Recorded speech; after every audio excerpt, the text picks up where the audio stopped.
आज मैले तपाईहरु समक्ष भिडियो एडिट गर्दाखेरि ध्यान दिनुपर्ने केही टिप्सहरु चाहिँ लिएर आएको छु। जुन टिप्सहरु निकै नर्मल छ तर निकै फलदायी छ। फर्स्ट अफ अल हामीले आजको चाहिँ एउटा प्रिमियर प्रो बाट मैले भिडियो एडिट चाहिँ प्रिमियर प्रो बाट चलाउने गर्छु। यसबाट चाहिँ मैले स्टार्टिङ गरेको भएर नि होला मलाई सजिलो लाग्छ। म वेडिङ भिडियोग्राफर भएको कारणले गर्दाखेरि पनि वेडिङ भिडियोहरु यताउता बनाउनलाई नि यसबाट निकै सजिलो पनि छ। मलाई रमाइलो पनि लाग्छ। यसरी हामीले एउटा प्रोजेक्ट निकालियो। यो मेरो चाहिँ एन्गेजमेन्टको प्रोजेक्ट हो। यसरी हामीले चाहिँ के छ भने अब स्पेशली भन्न पर्दा सुरुमा भनेको चाहिँ हामीले एउटा कार्यक्रम खिचेर आइसके पछाडी जस्तै एउटा प्रोग्रामको कार्यक्रम गरिसके पछाडी त्यसमा चाहिँ फाइल हुन्छ, भिडियो फाइल हुन्छ, फोटो फाइल हुन्छ। अनि त्यसैले भित्र गएर फोटो भनेको चाहिँ रोटीको अचार भयो हैन। यस्तै अब जस्तो मानव एन्गेजमेन्टको भयो, विवाहको भयो, पोस्ट वेडिङ भयो, अनि त्यस पछाडी के अरे पार्टीहरु भयो। यस्तै प्रोग्रामहरु चाहिँ छुट्टै छुट्टै रहेको हुन्छ। त्यसलाई चाहिँ हामीले सुरुमा भनेको चाहिँ मिलाएर राख्नुपर्छ। जस्तो हामीले यो एन्गेजमेन्टको मैले यो भावना उठ्छ एन्गेजमेन्ट यसरी राखेछु भने जस्तो अब 60 मार्क 2 बाट खिचेको फोटोहरु यसरी छ हैन। एउटा रमा यसरी राखेको छु। अनि एन्गेजमेन्टको भिडियो यसरी छ। एन्गेजमेन्टको भिडियो चाहिँ यो चाहिँ हाम्रो प्रोजेक्ट हो। अनि भिडियो चाहिँ यसरी राखेको छु। वेडिङ भिडियोजहरु एन्गेजमेन्टको। अनि R5 बाट खिचेको फोटोहरु चाहिँ यसरी रहेको छ। अनि यस्तै गरी ग्रुपको फोटोहरु चाहिँ यो अर्को ग्रुपिङ फोटोहरु। अनि यो चाहिँ मैले पछि चुज गरे हो। यसरी नै अरु वेडिङको भिडियोहरु पनि जस्तो एउटा कार्यक्रम गर्छ माघ 2078 भित्र हामीले यसरी गर्यो भने कुनै विवाहहरुको यसरी छुट्टा छुट्टै बनाउने हैन। अनि त्यसपछि अल ड्रोन भिडियोहरु ड्रोनको भिडियोहरु हामीले यहाँबाट चुज गर्न सकिन्छ भने अब प्रत्येक प्रोग्रामको छुट्टा छुट्टै ड्रोनको गर्दा नि भयो। अल ड्रोन भयो। यसरी अब जस्तो अब भिमादको यो यसरी हैन। अब प्रोग्रामहरुको चाहिँ यसरी राखिन्छ। अब पोखराको कार्यक्रम छ भने फोटो भयो अनि भिडियो भयो। यसरी कार्यक्रमहरु चाहिँ छुट्टै छुट्टै राख्न सकिन्छ। यसरी चाहिँ बेस्ट हुन्छ। अनि यसरी नै फाइलहरु चाहिँ हामीले चुज गरेर राख्दा बेस्ट हुन्छ। र प्रोजेक्ट पनि हामीले 1 महिनाको चाहिँ सर यसरी प्रोजेक्ट बनाएर राखियो भने प्रोजेक्ट पनि सजिलो हुन्छ। मंसिरको यसरी बनाउने अब यसरी छुट्टा छुट्टै बनाइयो भने चाहिँ निकै सजिलो हुन्छ पछि बनाउने बेलामा। सेकेन्डरी त्यसरी नै हामीले फाइल इम्पोर्ट गर्दाखेरि सेकेन्डरी कुरामा जाउँ। सेकेन्डमा चाहिँ हामीले यो जुन हामीले भिडियो फाइलहरु इम्पोर्ट गरिन्छ नि इम्पोर्ट गर्दाखेरि चाहिँ हाम्रो सिक्वेन्स भयो। सिक्वेन्स चाहिँ हाम्रो सिक्वेन्स यसलाई भन्छ। यो चाहिँ भिडियो डिस्प्ले हुने भयो हैन। यसरी कन्ट्रोल इफेक्टहरु भयो। यो प्रोजेक्ट फाइल भयो हाम्रो तीनटा हुन्छ हैन। यसरी हामीले अरु पनि अब जस्तो यता इफेक्टहरु भयो। स्पेशली मैले जति जाने छु म एउटा वेडिङ भिडियोग्राफर भएको कारणले मैले जति कुराहरु जानेको छु हैन त्यसले चाहिँ तपाईहरुलाई सजिलो होस् भन्ने तरिकाले हैन एज अ एडभान्स भने त्यस्तै एडभान्स भन्दा पनि एकदम नर्मल तरिकाले एकदम मिनी बेसिक बाट चाहिँ सिकाउने प्रयास गरेको छु मैले पनि।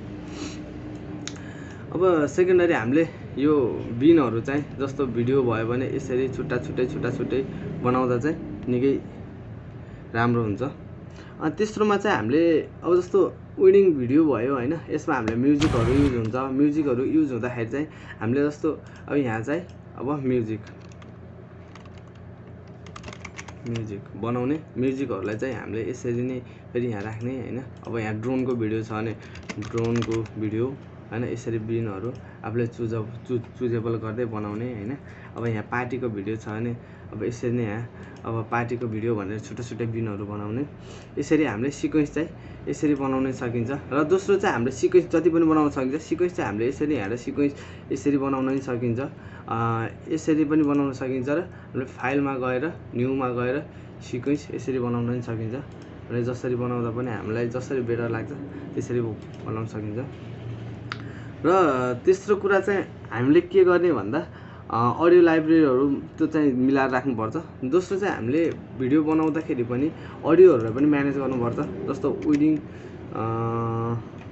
प्रोजेक्ट सङ यसरी भयो। वेडिङ सङ भयो हामीले बाजा भयो भजन भयो हिन्दी वेडिङ सङहरु भयो। न्यू फोल्डरमा हानेको र फोटोहरु भयो ओन्ली म्युजिकहरु भयो। अनि त्यसपछि अरु वेडिङको भिडियोहरु चाहिँ के अरे सङहरु चाहिँ म्युजिकहरु चाहिँ यसरी राखिन्छ हैन।